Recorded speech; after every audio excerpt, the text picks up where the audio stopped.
She was a regular Singaporean housewife, until her online activities raised alarm bells. What started as browsing news about the Israel-Hamas conflict turned into full-scale radicalization. Today, we dive into how a 56-year-old Singaporean woman, Hamiza bint Hamza, found herself on the radar of the Internal Security Department and issued a restriction order under the Internal Security Act. How does someone go from an everyday citizen to being flagged as a security concern? Stay with us because this story isn't just about one individual. It's about how radicalization can happen to anyone, anywhere, and without a single act of physical violence. Welcome to 2230, where we bring you the most detailed and insightful news analysis. If you value deep investigative coverage, don't forget to like, share, and subscribe to stay updated with more stories like this. Now, let's break down this alarming case. Authorities revealed that Hamiza's radicalization began in October 2023, fueled by online content about the Israel-Hamas conflict.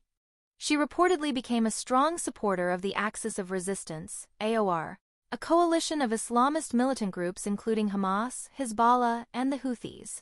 But unlike other radicalized individuals who might have plotted attacks, Hamiza's danger lay in her online influence. She wasn't just consuming radical content, she was actively spreading it.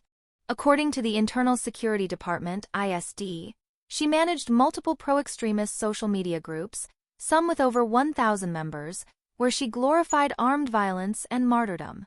Her message: rallying support for AOR groups and inciting violence against the Israel Defense Forces and their supporters. Think about it. An everyday housewife running an online network that pushed extremist propaganda to thousands.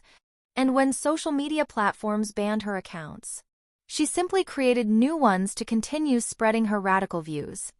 In her mind, she saw it as her responsibility to ensure that these narratives remained visible online. What's even more shocking? Her family had no idea. She kept her radical views hidden, fearing that they would try to stop her or even report her. And despite her strong support for militant groups, ISD confirmed that she had no plans to commit violent acts herself, either in Singapore or abroad.